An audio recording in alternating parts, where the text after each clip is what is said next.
Hello, my name is Emily, as you may or may not know, and today we are going to be talking about running out of things to say as a creator, in my case, a YouTuber, and experiencing one of the worst things that can ever happen to you as a creative: writer's block. Oh, the horror! How could one even imagine? Oh, it's so ghastly. Well, what now? What now? What is one to do when the idea's well runs drier than Ellen DeGeneres in bed with a man? Here's a life hack for you. Write about the writer's block. Write about the writer's block. Oh, that's rich. That is entirely rich. What do you do when someone has a gun pointed at you? Get it out of your way by shooting it with another gun. But yes, we are going to be talking about YouTube and the feeling of running out of things to say in a market that is becoming, much more saturated than it was before. And then also kind of just the feeling of having to post things that don't really resonate with you and what it's like to work in a industry that is so dependent on public opinion and numbers. Having a job that is dependent on your own creativity is a dream for many people, right? I absolutely love my job, okay? 10 fingers down, 10 toes down, 2 labia down. I love my fucking job, right? The fact that there's a community of people who care about what I have to say or find, a little bit of comfort in my silly little videos, that means everything to me. And while YouTube is one of my main sources of happiness, it's also my source of moolah, right? It's how I make a living. It's how I'm able to have a roof over my head and food in my gob. So there is a pressure there. And sometimes coming up with fresh, relevant, interesting ideas can be difficult to do every week. Unless maybe I'm just shit at my job. Maybe I just suck balls in the taint at my job. I feel like creators who have been online for a very long time always eventually have that one video that's like, taking a break, or goodbye for now, right? Something like that, because, they're burned out, they're feeling uninspired, they don't know what they want to make anymore, and they need to leave and have a reset. And I suppose this is like one of those videos, except I don't want to take a break. I just want to think harder and come up with ideas. Sorry, that sounded so kind of mean. That was very, telling a depressed person, just be happy of me to do. Oh, you have severe writer's block. Did you ever think about coming up with an idea? But anyways, I have been online for over a decade now. I've been online for probably 11, 12 years of my life. Like, that's almost half of my life, right? Which is crazy. And if I had been doing this full time for the entire duration of that decade and a pinch, right, this video probably would have come a lot sooner. So I'm actually considering this a win. I think being online for as long as I have with the current influx of content creators, it's kind of like, what can I say that hasn't already been said? Is there a tree that another commentary YouTuber has not barked yet? And I think that most people understand that repetition on this platform is pretty much inevitable, but I also think that within smaller communities, right, there might be viewers who are watching a lot of creators of the same genre, and then I think it's a little bit more noticeable when topics overlap. And then that is when, unfortunately, you need to start planning a baby shower for the plagiarism accusations that are about to be born. And for many, it was an unplanned pregnancy, and they don't even know that they were pregnant until they read the comments. For example, a while ago, I posted a video called Main Character Syndrome is a Plague, right? And very shortly after I posted that video, I got comments saying that my video was uncannily similar to another creator's video, fellow queen and friend, Nicole Raffi. Before I posted that video, I hadn't seen her video or seen her channel before, but I took a look and I watched her video, and it was super, super similar. I was very surprised to see that our videos were actually fraternal twins.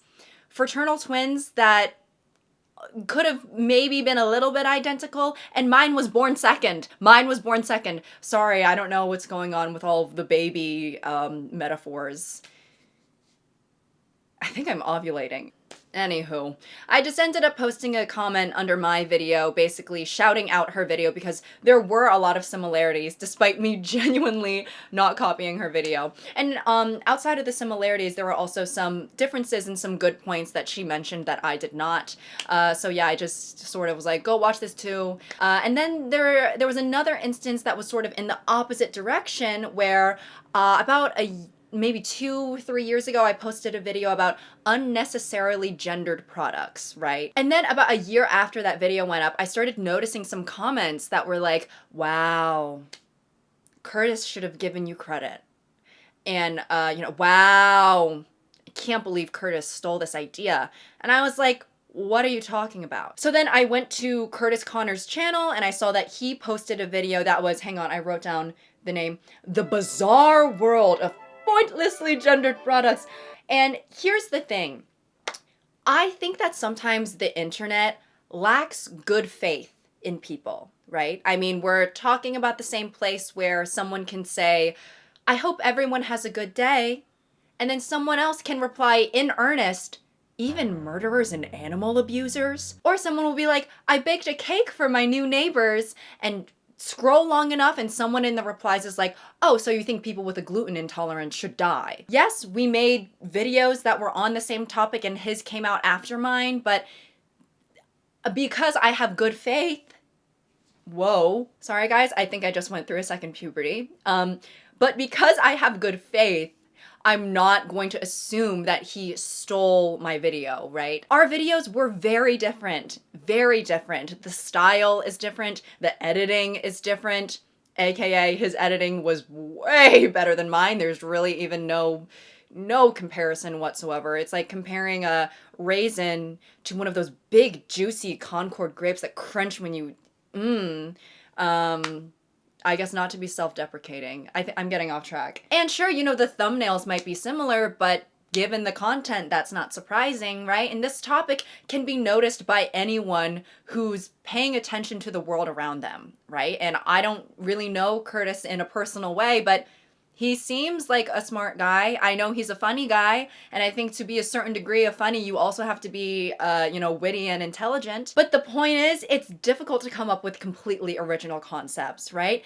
Any video idea that I, have had or will have in the future, it's very likely that it was covered by someone else, whether that be a bigger or a smaller creator, right? I mean, we're talking about, this is the same platform where people are eating a burger in all 50 states of America while living in their Tesla for 4 weeks, okay? Nothing is off limits. And I'm sure there are times where people are more blatantly stealing video concepts or ideas from other creators, and this is not to say that all plagiarism accusations are baseless, right? But I think a minority of people also tend to equate to people having the same idea as one blatantly stealing the idea from the other person, right? When many times that genuinely I don't think is the case. I think that there's just more content creators than interesting things to talk about sometimes. There can't be one subject for every one content creator. Anyways, the first thing we have is the problematic history of Rice Krispies. The cereal or the marshmallow treat thing? The cereal. The Snap, Crackle, and Pop characters are white supremacists. What? Is that true? Maybe. You have to do the research and see. No, I'm good. I just don't think that's true. Well, you'd be surprised. The next thing we have is the subtle queer lens of challengers. Subtle? Yeah, no, there's actually an entire scene where the two guys are like hardcore French kissing. So I've heard. I actually haven't seen, well, I did see it, but I saw it, I rewatched it an appropriate number of times. Oh, I'm sorry, I misread. Not Challengers, but The Challenger, the space shuttle that exploded in 1986. Was there a queer lens to that? I don't know. You would be the one making the video, not me. Okay. The next thing is a deep dive into the niche crochet sex toy community on Pinterest. Yes! I have a sex toy sponsorship coming up, so it would actually be perfect for me. Well, my followers know that I love crocheting, so it would go perfectly with my brand. Well, I have more followers, so I would be able to get more eyes on the subject. I have a gun. Now, when it's inevitable that you are going to be covering some of the same topics as other creators, how do you stick out? What do you need to do to stick out? Do you actually even have to stick out? Or is being yourself enough to make you inherently stick out because there is only one you? Unless, of course, you're a boring carbon copy bitch. And, I think that's the reason why, or at least a part of the reason why I've continued to do sketch comedy in my videos. Even though I know for some people, it's kind of a cringy style of content, right? Listen, it's cringy for me too, right? I can't even watch videos that are older than like 2 years old unless I want to put myself through a mental test of, resilience and self-forgiveness. Learning and accepting to be cringe is a lifelong endeavor, right? And I feel like I've gotten better at it. As many have said, to be cringe is to be free, right? And by God, one day I will be released from these rusty shackles. Because at the end of the day, it's what I like doing. I don't know if you know this. This is my channel. This is what I like doing, right? Because I like to write. I like to exercise that part of my brain, and I like to act even if my scene partner is nothing but the wall across from me. And I understand that it's not for everyone, and that's why I make other types of content sometimes, but I think it's almost kind of nice that it's not for everyone, because I know that everyone who is here because they like what I do, unless maybe you're a masochist. Because if you prefer YouTubers who, continuously talk without any sort of longer interruptions, like, for example, a fully fleshed out sketch, there's a lot of YouTubers who can offer that to you. And that's not to say that, oh, my style of video is just so unique and solely mine, because there's actually other YouTubers who kind of make this style of content who also happen to be Asian women. Shout out. But for me, it's kind of nice knowing that, yes, I make videos that are outdated. Yes, I make a style of content that might be a little bit cringy and annoying for other people to witness and consume. Where was I going with this? But throughout it all, I have an audience who sticks with me, even if what I do might be annoying for others. But also, sometimes for YouTubers, it's not even necessarily about sticking out, but about getting to something first. Right? If you know something is going to be big and something that it's going to be talked about by everyone, you want to be the first one to hop on that departing ship. And because of this, this can lead to minimal amounts of research being done, misinformation, and sort of contributes to the drama, tabloid part of the commentary genre. And though this is not my style of content or my brand, there were videos that I made in the past that were dedicated to specific people, whether that be a bigger influencer or someone who happened to be relevant on TikTok at the time. And when I made these videos, it's not because I actually cared about the topics, but it was because I observed what was working for other creators and I wanted to gain traction. And lo and behold, it worked. It worked. Those videos did so much better than, the other videos that I was posting at the time, because those videos were just, about like my life and my thoughts and my experiences. Who gives a fuck about that? We want to know about Lele Pons and her shortcomings. When you just start on YouTube, it can be very hard to grow. Very hard to grow. Starting a YouTube channel, it almost feels like shouting out into the world, clap if you care. It's hard to grow on YouTube even with people who have an audience to pull from. I had a leg up from being on Vine, right? And honestly, if I were not on Vine, I don't think I would be sitting here in front of this outdated camcorder for you today. Geez, sorry. I feel myself slipping into meteorologist voice too easily nowadays. But yeah, even when I got the leg up from Vine, it still took me a lot of time, dedication, consistency, and hard work to actually grow my audience. Or you'll see people who have millions of TikTok followers and millions of TikTok views, but then you go to their YouTube channel and they, their videos are maybe around like 3,000, 5,000 views, which is, if you really think about 3,000 or 5,000 people looking at you, that's insane. That's a lot. But just compared to their audiences on their main platform, it's like, wow, this person has such a big audience. but they only care about them on this one particular platform. When it's so difficult to grow, including bigger names or faces in your titles or thumbnails, I mean, it can basically only be beneficial in the eyes of the algorithm. I assume that's what it seems like. So, you know, I'm sure that whenever a big influencer has a big scandal, some YouTubers are like, oh, thank God, now I can pay my rent this month. Oh my God, wait, did you hear about Mr. Yeast? Mr. Yeast? Yeah, you know, she's the YouTuber lady who she makes the sourdough bread. Of course, right. She was caught siphoning money from a children's hospital to fund her designer purse addiction. What? Yeah, $7 million. Can you fucking believe that? She literally got arrested this morning. She was fighting the cops with her Birkin bag and saying things like, oh, these kids wouldn't know expensive taste even if it hit them in the face. Which was not well received by the public because one of the kids is actually in the hospital from being hit with a pair of Chanel loafers in the face. Oh my God. That is just the best thing I have heard all week. Oh, holy day. Rejoice, rejoice. What, John? Put the down payment on the Malibu house and go ahead and get yourself a G-Wagon as a treat, baby. Didn't you guys break up? I'm feeling generous. We're going to Nobu tonight, bitch. And you know, it can be hard to separate what content you like to make with the stuff that performs well, right? Because YouTube is such an inherently numbers-based career that those things can get mixed up, right? It's like, do I actually like this video and what I made? Do I care about this? Or do I just know it's going to give me a result that I want, right? Because sometimes those two things don't coincide. Other videos that I had worked hard on and cared more about and was more of a representation of myself, those videos weren't doing as well. And then you see, you know, the video that you made out of strategy and obligation is skyrocketing in comparison. And listen, there's nothing wrong with well-researched videos about, you know, influencers or celebrities. Sometimes those can be very entertaining.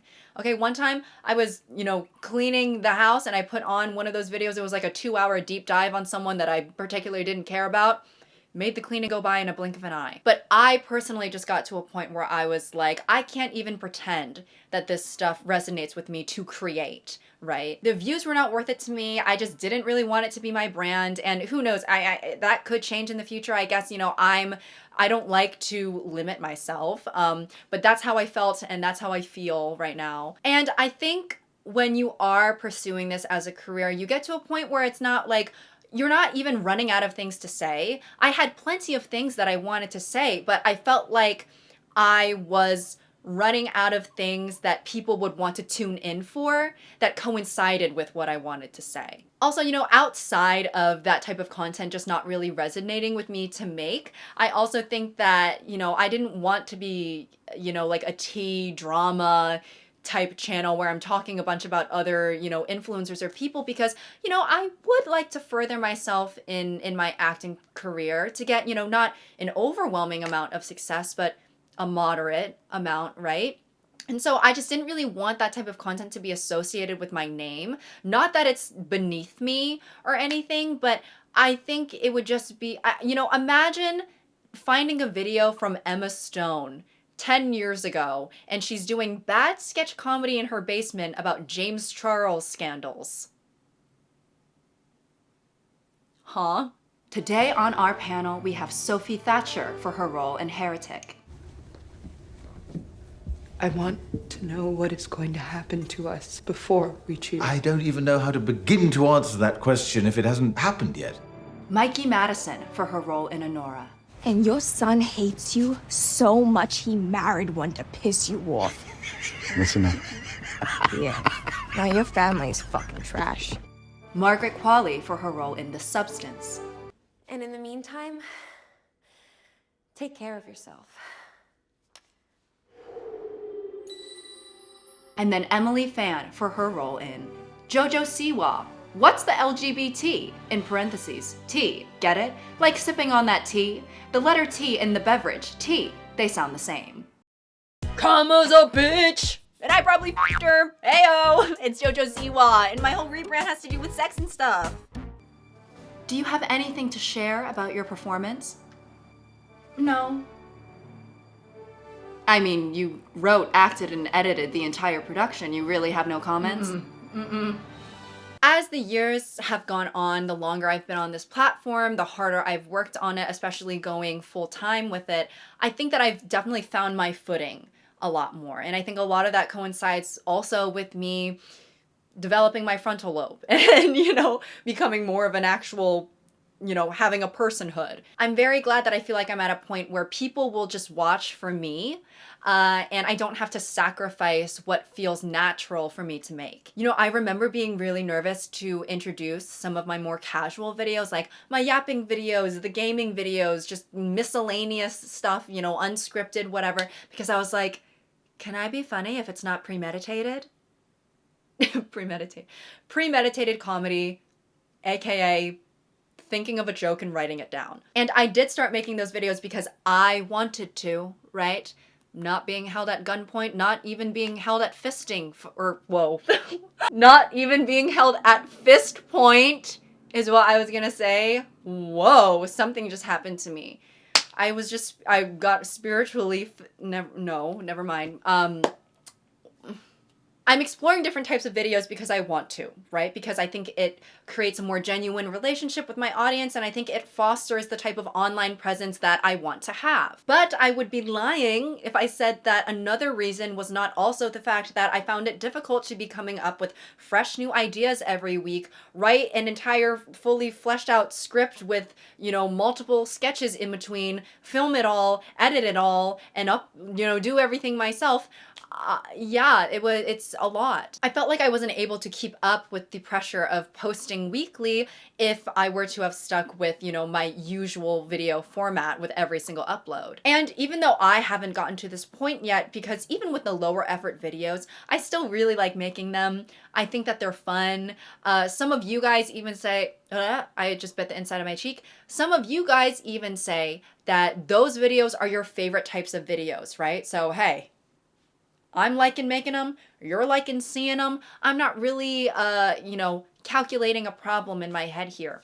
But my worry, I guess, for the future is that I will lack the bandwidth to make the lower effort videos interesting still. And I'll get to a point where I'm just uploading slop. Low quality, not interesting nor moving slop. And I know some people comment like, oh, Emily, we would watch you do anything. We would watch you sit in front of the camera and take deep breaths for 26 minutes. And it's like, while I appreciate the sentiment, let's hope it never gets to that point. And I know that this is all purely hypothetical and completely in my control. It's completely within my control to make sure that my content doesn't suck, that I don't publicize videos that are a snooze fest 3000. Because honestly, at that point, I would rather just go on a break. Right? I would rather just go on a break than post videos that are not fun, not entertaining, and are just plain bad. So I'm trying to figure out what video I want to film next. Can I just throw out some ideas to you? Yeah, sure. Okay, awesome, thank you. So what I have so far is trying to kill the fly that's been in my kitchen, ASMR. Those two things are combined, not separate. Okay. Counting grains of rice in my Chipotle bowl and watching paint dry challenge. Is that all? Well, I was also thinking about doing a mute staring contest with my viewers. I think that would be fun, right? It's like I try not to speak or blink for as long as possible. And as soon as I do, the video ends. Are these really the ideas? Yes. So basically it would be a video of you staring at the camera in silence.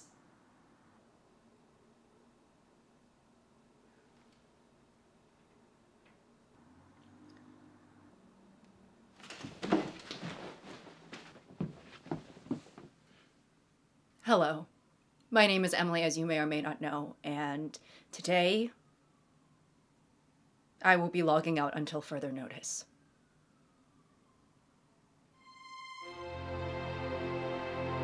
And the last thing that I want to talk about that might seem a little bit out of left field, but does coincide with YouTubers feeling like they're running out of things to say, the imminent TikTok ban that's going to be happening on January 19th. I'm filming this on December 31st, so Who knows? There could be changes with that. But as of right now, it's looking like it's going to be banned. There are many concerning things about the TikTok ban. So many things that I cannot even, full-fledgedly get into it right now. So let me just preface by saying the TikTok ban is indicative of many significant problems in this country, right? Not only is it going to affect small businesses, artists, creatives, and their livelihood, but it is also, significant in regards to free speech and access to information. So those are all very concerning things.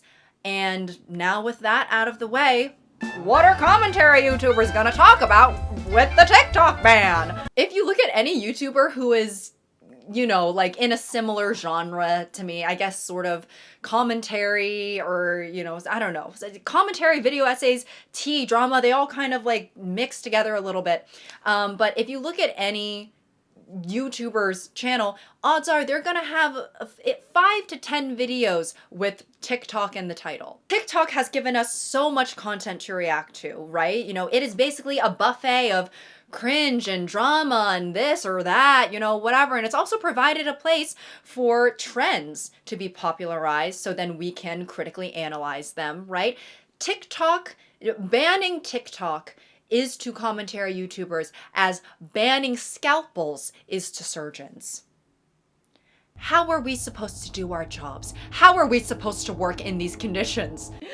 No, I'm sure that we'll adapt, and there's plenty of other things to talk about outside of TikTok, but it is true that, the app has been a big part, I guess, of commentary YouTube. A lot of people have, made their careers off of reacting to, different stuff on TikTok because the app, it really is just the gift that keeps on giving. And if it really does get banned, I wonder, are YouTubers gonna have to start naming their videos like the Instagram Reels horny chef community is out of control, or YouTube Shorts thirst traps are making me ill? It doesn't have the same ring. It really doesn't. The je ne sais quoi has left the building.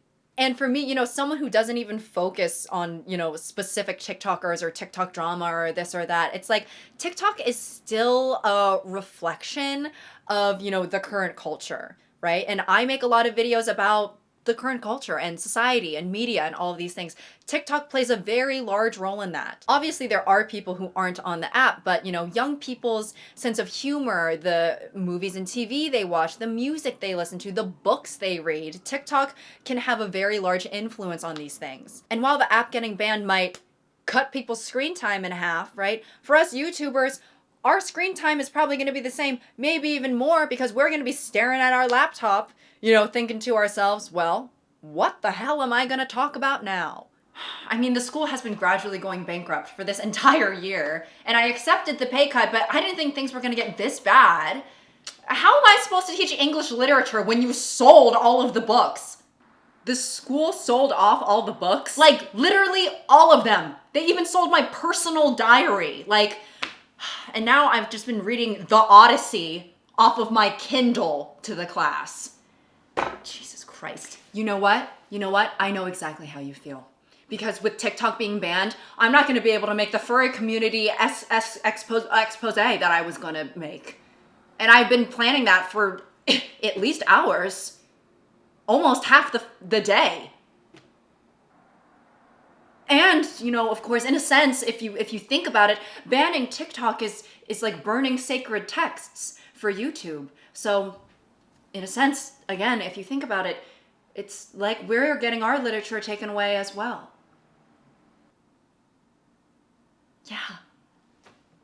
Yeah, we're totally in the same boat. So that is all I have for you guys today. Being a creative sometimes can be, a hard job because you are depending on your own self-motivation to write, film, come up with ideas, edit, whatever, which I just happen to be, not to brag, a self-motivated person. So I feel like I'm able to thrive in this career. And I think finding your footing as a creative, it takes a little bit of trial and error, as well as also just growing up, I think, and kind of discovering your sense of self and what you like, what you care about things like that. And sometimes you can make things that you don't even particularly care about too, like my Roblox videos. Can't say that I feel anyone is particularly inspired by those, but they're fun, right? And I think that's the main thing that I want my channel to be. I want it to be fun. You get hints of nonsense and nuance. I think I had a little bit of an anxious period in regards to YouTube. I rewrote this entire video. This video was entirely supposed to be something else. But then as I was filming it and rereading it, I was like, oh, this is actually really sad. And then I realized, oh, well, maybe that's because I was sad and anxious when I wrote it. But I'm feeling better now. So hopefully this video is like funny and not just depressing and sad. I'll see if I can find any clips from when I filmed this before, because the vibe is so different. I honestly, guys, like, I don't know what it is that I've been feeling. Maybe it is just the seasonal depression of it all. I've never really felt like this before, and maybe that's because before I was normal. I don't know. I think I need to buy one of those freaking mirrors that have like "you're beautiful" engraved on it. Or I don't really care about the beauty part even. "You're not annoying. You're not annoying" needs to be engraved onto every single mirror I walk past. It's like, what am I even asking? I'm basically being like, let me know in the comments down below if you like me. Like, what? But yeah. But wow. Yeah, look at how far we've come. I started making videos when I was a teenager, when my image was so contingent on other people, and now I'm a woman. Now I'm a woman with goals and aspirations, and I know what I want. What a beautiful thing that is. But yeah, if you are also a creative, comment down below some obstacles you feel like you've had to get over, whether that be writer's block or just figuring out, how to balance public perception with, what you think. Because I think as creatives, when we're putting things out in the world, as much as we say like, oh, like, I'm making this for me, I'm making this because I like it. I think we would be lying if we said that we weren't also taking public perception into mind.